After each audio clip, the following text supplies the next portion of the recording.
प्रारब्ध कुछ नहीं, वो केवल शरीर के ऊपर अपना प्रहार करता है। नाम जप करो सब सही हो जाएगा, नाम जप से सब ठीक हो। अनंत जन्मों के संस्कार नष्ट करके भगवान का प्रेम प्रकट कर देता है नाम। सुमिर पवन सुत पावन नामो, अपने बस कर राखे नामो। अब भगवान को बस में कर लिया, अजित को जीत लिया नाम के बल से। सुमिर पवन सुत पावन नामो, अपने बस कर। नाम का अमोघ प्रभाव है, बस हमारी बात मान लो। जैसे बने तुम्हें जो नाम प्रिय लगे वो नाम जप करने लगो, तुम्हारा मंगल हो जाएगा। पहले जलन होगी, फिर शीतलता होगी। यत तज्ञ विस्मयो परिणामी अमृतोपम। जिसकी शुरुआत विष जैसी हो उसका परिणाम अमृत होगा। तो जब भजन शुरू करते हैं तो बहुत से विषय विकार, नाना प्रकार की जलन, अगर सह गए हो, भजन बढ़ाते गए तो भगवान की प्राप्ति। राधा वल्लभ श्री हरिवंश। इस वीडियो में प्रभु जी ने यह बताया है कि प्रारब्ध सब कुछ नहीं है, नाम जब प्रारब्ध भोगने का सामर्थ्य प्रदान करता है। प्रारब्ध दो कर्मों से बनता है, पूर्व संचित कर्म से निकालकर शुभ और अशुभ, जो हमको सुख और दुख केवल दे सकते हैं बस। इसके बाद हमारी बुद्धि रची गई है। अब हम बुद्धि से सुमति के मार्ग में चलते हैं या कुमति के मार्ग में चलते हैं, ये हमारा निर्णय होगा। ये नई खेती होगी हमारी। मनुष्य है, हम कोई गधा पशु नहीं है कि केवल प्रारब्ध ही भोगने आए। हम नवीन कर्म करके प्रारब्ध को विध्वंस करके भगवत प्राप्ति करेंगे। समझ पा रहे हो? प्रारब्ध कोई देवता नहीं है, भगवान के दास है, अविनाशी अंश है। ये शरीर पर प्रारब्ध आता है, हमारे पे नहीं आता। बताओ ना, तो क्या परेशानी है?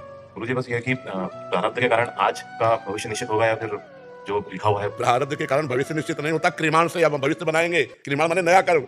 हाँ, प्रारब्ध। अब जैसे हम भजन मार्ग में चल रहे हैं, अब हमारे प्रारब्ध ने लात मारी, गिराया 35 वर्ष की अवस्था से किडनी फेल।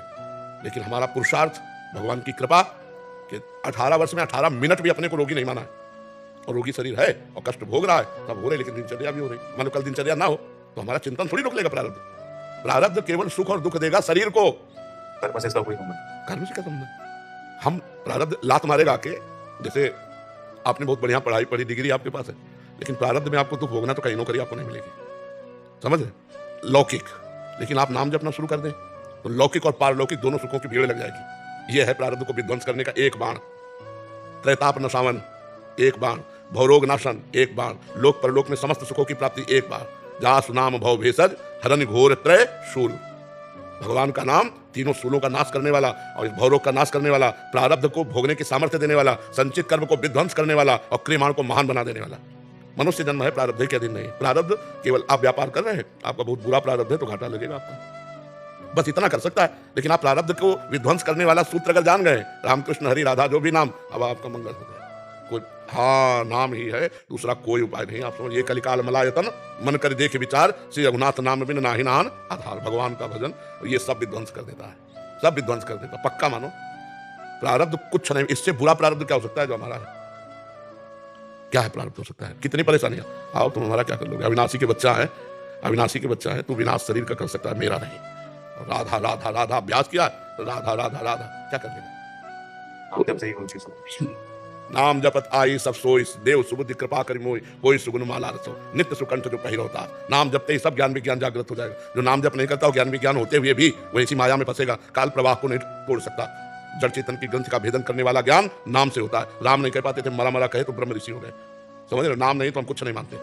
नाम अंक है और हर साधन शून्य है। गोस्वामी जी ने कहा, तुलसीदास जी ने, शून्य शून्य शून्य कुछ नहीं बराबर शून्य, और एक शून्य 10, एक शून्य 100, एक अंक लग गया ना, अब शून्य 10 गुना फायदा देता चला जाएगा, 1000 10,000 लाख ऐसे बढ़ता चला जाएगा। तो यदि नाम जप करते हुए हम किसानी कर रहे हैं, व्यापार कर रहे हैं, सब कर, बड़ा मंगलमय जीवन। नाम के बिना सब जीवन अधूरी।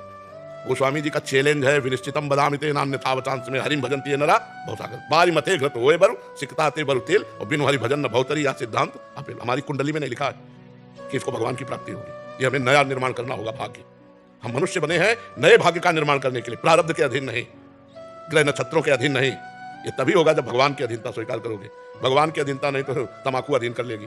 एक तमाकू अधीन कर लेगी, उसके बिना नहीं जी सकते। चाय अधीन कर लेगी, और तो बाया की पूरी बात जाने। हम प्रभु के बिना नहीं रह सकते, ऐसा कौन बोलेगा? कोई बिरला ही बोलेगा ना, हम राम जी के बिना नहीं रह सकते, हम श्री जी के बिना नहीं रह सकते। तो ये बात समझ, प्रारब्ध कोई हवा नहीं है। आप जब से सब कुछ करें, सब हमने कहा, शब्दों पर ध्यान दीजिए। नाम जब प्रारब्ध भोगने की सामर्थ्य देगा, नाम जब संचित कर्मों को भस्म करेगा, नाम जब क्रियमाण को महान बना देगा, भूत भविष्य वर्तमान तीनों तुम्हारे पावन हो जाएंगे। नाम जब करो, सब मंगल हो जाएगा, सब मंगल हो जाएगा।